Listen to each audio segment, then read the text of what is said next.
दोस्तों नमस्कार। बिहार की राजनीति में कल का दिन बेहद खास होने जा रहा है। बहुत समय से ये अटकलें लगाई जा रही हैं कि नीतीश कुमार कोई फैसला लेंगे और इधर ये भी खबर बहुत पुख्ता तौर पर चल रही है कि भारतीय जनता पार्टी ने तय कर लिया है कि नीतीश कुमार को अगली बार क्लीन बोल्ड करना है, पवेलियन में बिठाना है। लेकिन नीतीश कुमार क्या एकनाथ शिंदे साबित हो सकते हैं या नीतीश कुमार पिछले 20 साल से बिहार की राजनीति में जिस तरह से अपनी जड़ें जमाए हुए हैं, आरजेडी और बीजेपी के बीच में जिस तरह से बैलेंस उन्होंने रखा है, बीजेपी को सत्ता में आने से न सिर्फ उन्होंने रोका हुआ है बल्कि धर्मनिरपेक्ष राजनीति की अपनी छवि को भी बनाए रखने में कामयाबी हासिल की है। ये काबिलियत केवल और केवल नीतीश कुमार में है और इसीलिए नीतीश कुमार को मैं बिहार की राजनीति का बिस्मार्क कहता हूं। नीतीश कुमार के लिए कल का दिन और बिहार के लिए कल का दिन क्यों खास होने जा रहा है, उसकी 2-3 वजहें हैं।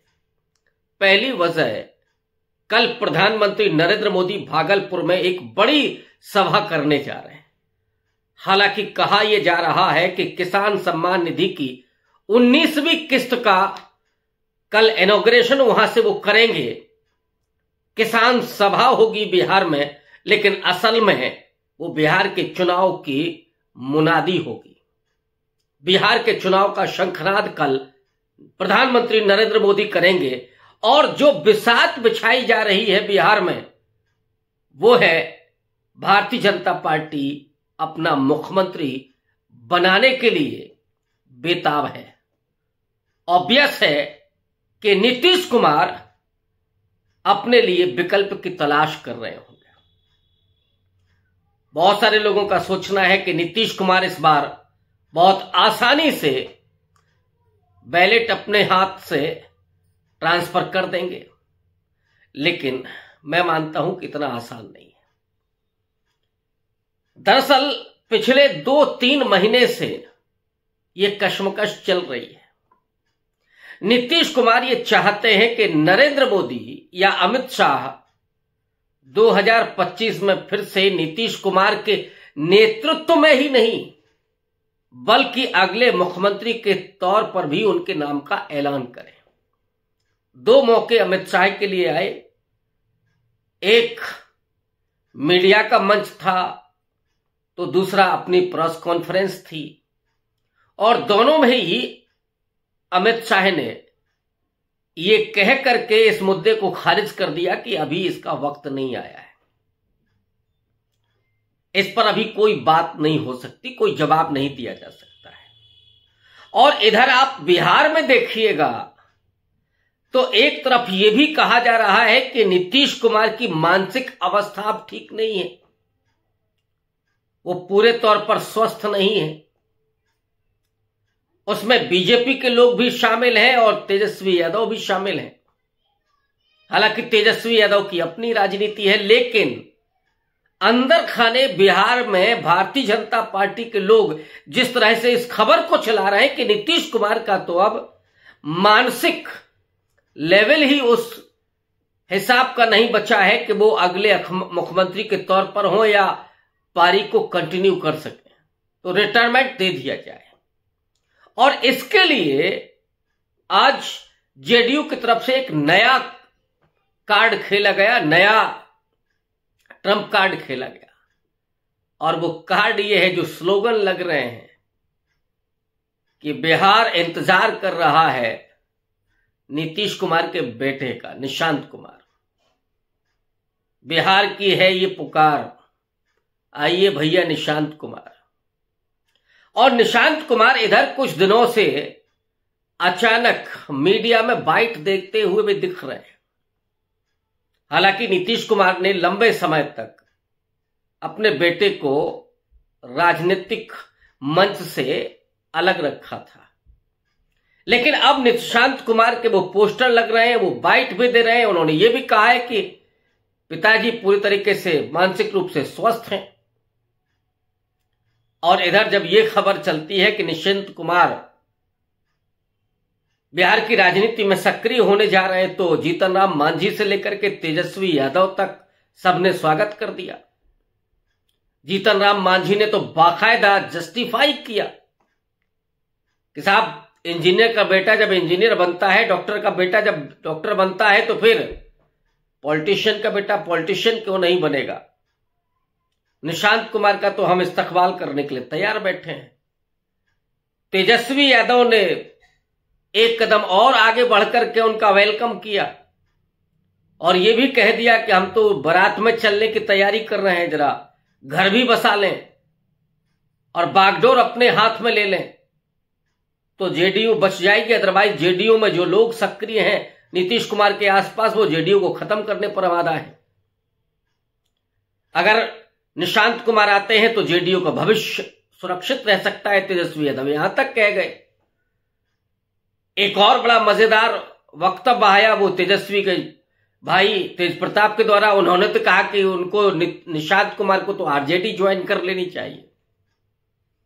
हालांकि इस बयान को आप थोड़ा मजाक में ले सकते हैं, लेकिन जिस तरह से मांझी और आरजेडी ने निशांत कुमार का वेलकम किया है, वो एक तरह से बीजेपी के लिए चेक है। बीजेपी को मात देने के लिए शह दी जा रही है। एक नया खेल जो खेला तो जेडीयू की तरफ से जा रहा है, लेकिन उसे आगे बढ़ाने में आरजेडी भी सक्रिय है और जीतन राम मांझी भी सक्रिय है। लेकिन बीजेपी के लोग भी कम नहीं हैं। जहां बीजेपी के एक नेता ये कह रहे हैं कि नीतीश कुमार में तो दिव्य शक्तियां हैं, उन्होंने बिहार का बड़ा विकास किया है, लेकिन बिहार के अगले मुख्यमंत्री नीतीश कुमार होंगे, ये नहीं कहा जा रहा है। दरअसल बीजेपी जिस तरीके से अपने घटक दलों को पी जाती है, खा जाती है, उसको नेस्तनाबूद कर देती है, उसकी ये चाल है तारीफ करके खत्म कर देना, मीठा मीठा बोल करके और गप कर जाना।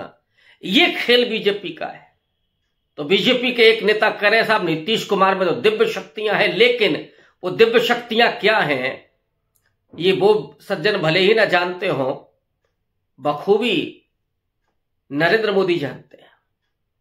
इसलिए नरेंद्र मोदी ये जोखिम नहीं ले सकते और इतनी आसानी से जब वो कल भागलपुर में होंगे, जब किसानों को और बिहार के लोगों को संबोधित कर रहे होंगे, हो सकता है कि वो भी नीतीश कुमार की तारीफ करें, लेकिन नीतीश कुमार को इग्नोर करने की हिम्मत नरेंद्र मोदी में नहीं है।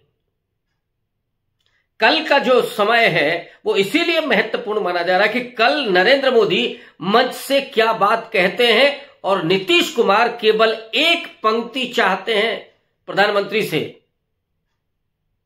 कि अगले मुख्यमंत्री नीतीश कुमार ही होंगे। वो भी नहीं कि साहब नीतीश कुमार के नेतृत्व में चुनाव लड़ा जाएगा। नेतृत्व में तो एकनाथ शिंदे के भी चुनाव लड़ा गया था, चुनाव तो शिवराज सिंह चौहान के नेतृत्व में भी लड़ा गया था। राजस्थान में चुनाव की बागडोर तो वसुंधरा राजे सिंधिया के हाथ में थी, लेकिन मुख्यमंत्री कौन हुआ? एकनाथ शिंदे का जो हाल हुआ वही हाल नीतीश कुमार का ना हो जाए, इस बात को नीतीश भी समझते हैं, ये एकनाथ शिंदे नहीं है। और इसलिए नरेंद्र मोदी के लिए इतना मामूली नहीं है मामला ये। नीतीश कुमार से पहले, नरेंद्र मोदी से पहले नीतीश कुमार दिल्ली पहुंच चुके थे। नरेंद्र मोदी से पहले नीतीश कुमार भारत की राजनीति में, उत्तर भारत की राजनीति में सक्रिय हैं और उन्होंने तो पटना से लेकर के दिल्ली दोनों जगह की राजनीति की। और सबसे बड़ी बात कि बिहार जैसे राज्य में राजनीति की और दोधारी तलवार पर चलने का अगर किसी में मादा है तो वो नीतीश कुमार में है। नरेंद्र मोदी के साथ भी और धर्मनिरपेक्ष छवि बनाए रखते भी हैं। ये है दोधारी तलवार पर चलना, जिसमें जख्मी भी नहीं होते हैं, ये नीतीश कुमार है। नीतीश कुमार के अपने सामाजिक समीकरण हैं, नीतीश कुमार की अपनी नई कॉन्स्टिट्यूएंसी है जिस पर आगे खुद नरेंद्र मोदी चले। महिला कॉन्स्टिट्यूएंसी, ये नीतीश ने फॉर्मूला निकाला जिसको आगे बढ़ाया नरेंद्र मोदी ने। इस काबिलियत को जानते हैं नरेंद्र मोदी कि नीतीश कुमार को इग्नोर करना, नीतीश कुमार को खारिज करना, बिहार में अपने पांव पर कुल्हाड़ी मारना होगा। फिर तो वही होगा नीतीश कि हम तो डूबे हैं सनम, तुमको भी ले डूबेंगे। नीतीश कुमार अगर डूबेंगे तो फिर बीजेपी को भी ले डूबेंगे। जो बीजेपी ने उनको ही डुबोने के लिए खेल किया था, चिराग पासवान जैसे हनुमान को ला करके, और अगर नीतीश कुमार जिस दिन खेल करने पर उतर आए तो उस दिन भारतीय जनता पार्टी की हालत खराब हो जाएगी। और नीतीश कुमार ये जानते हैं कि बीजेपी यहां आ गई तो क्या होगा। बीजेपी जहां पहुंची, जहां उसके हाथ में शासन सत्ता आई, फिर उसने सारा दुरुपयोग करना शुरू किया। बिहार वो राज्य है जहां भारतीय जनता पार्टी पूरे जान से, पूरी ताकत से वहां पर लगी हुई है, लेकिन अभी तक वो उस सत्ता पर नहीं पहुंच पाई है जहां वो पहुंचना चाहती है। आज भी बिहार में धर्मनिरपेक्ष मूल्य जीवित हैं, आप ये कह सकते हैं। वहां वो खौफ नहीं है जो उत्तर प्रदेश में खौफ है, या आज के महाराष्ट्र में वो डर है, और सबसे बढ़कर के गुजरात में जो खौफ है, ये खौफ बिहार में नहीं है। बिहार में लोग बोल सकते हैं, बिहार में लोग क्रिटिसाइज कर सकते हैं, बिहार में लोग, वहां बुलडोजर नहीं चलता है। तो उस बिहार को लोग अभी भी बनाए रखना चाहते हैं, और इसी का बड़ा फायदा नीतीश कुमार को मिलता रहा है। एक बड़ी मुस्लिम आबादी है, हालांकि ओवैसी के जरिए बीजेपी ने खेल करना चाहा, या जो ओबीसी के कई लीडर्स हैं उनको अपने साथ जोड़ करके नीतीश कुमार और आरजेडी दोनों की जमीन को साफ करने का काम किया बीजेपी ने, लेकिन एक अपना आधार बनाए रखने में नीतीश कुमार कामयाब हुए। और यही वजह है कि आज भी नीतीश कुमार भले ही वो कमजोर दिखते हों, लेकिन अपनी प्रासंगिकता और अपनी जो कूटनीति है उसको बरकरार रखने में कायम है। अगर ये निशांत कुमार का मामला चला है कि बिहार करे पुकार, आइए भैया निशांत कुमार, तो ये निशांत कुमार का ऐसे नहीं चल गया। बिना नीतीश कुमार की अनुमति के इस तरह के स्लोगन नहीं चल सकते और इस तरह के होर्डिंग्स नहीं लग सकते। तो नीतीश कुमार उस यूथ के पावर को भी लाना चाहते, और अब यह मौका होगा कि जब नीतीश कुमार जब बेटे को लेकर के आ रहे हैं तो प्रधानमंत्री नरेंद्र मोदी कुछ बोलें कि परिवारवाद यहां नहीं चलेगा। ये आने के ठीक एक दिन पहले क्यों हो रहा है, जरा इसको समझिएगा आप। राजनीति में टाइमिंग बेहद महत्वपूर्ण होती है। अब जब निशांत कुमार के बारे में पोस्टर आ रहे हैं और कल जब परिवारवाद पर हमला करेंगे नरेंद्र मोदी और ये नहीं ऐलान करेंगे कि अगले मुख्यमंत्री नीतीश कुमार होंगे, तो यहां से जो अभी दरारें दिख रही हैं वो कहीं खाई में तब्दील ना हो जाए। और नीतीश कुमार फिर वो चाल चलेंगे। नीतीश कुमार के बारे में जो लोग जानते हैं वो जानते होंगे, समझते होंगे कि नीतीश कुमार का तो काटा हुआ पानी भी नहीं मांगता। इसलिए लालू प्रसाद यादव कहते हैं कि उनके तो पेट में दांत है। और नीतीश कुमार ने अगर बीजेपी को अपने खेल में फंसाया तो फिर बीजेपी उस हालत में कतई नहीं रहेगी जो अभी पहुंच जाती, जो सत्ता में उसको मलाई खाने को मिल जाता है। और नीतीश कुमार अपनी राजनीति को हैंडओवर करना चाहते होंगे फिर अपने बेटे में, और जेडीयू को भी बचाए रखना चाहते होंगे। ये जो खेल चल रहा है उस खेल का कल एक बड़ा पटाक्षेप होने जा रहा है, और कल से यह तय हो जाएगा कि नीतीश कुमार का अगला कदम क्या होगा। नीतीश कुमार नरेंद्र मोदी के साथ रहेंगे, बीजेपी के साथ रहेंगे, अपने जेडीयू को खत्म कराएंगे, या फिर वो बीजेपी को ही पलीता लगाएंगे। ये कल तय हो जाएगा। मैं ये कतई नहीं कह रहा हूं कि अगले मुख्यमंत्री के लिए भी नीतीश कुमार की तैयारी होगी। नीतीश कुमार को अगर ये नहीं मिलता है तो फिर बीजेपी का खेल बिगाड़ने में पूरी ताकत नीतीश कुमार लगाते और भतीजे को मुख्यमंत्री बनाया जाए। लेकिन अभी तो नीतीश कुमार इंतजार कर रहे हैं कि कल नरेंद्र मोदी ये ऐलान करें कि अगले मुख्यमंत्री भी नीतीश कुमार होंगे। शुक्रिया।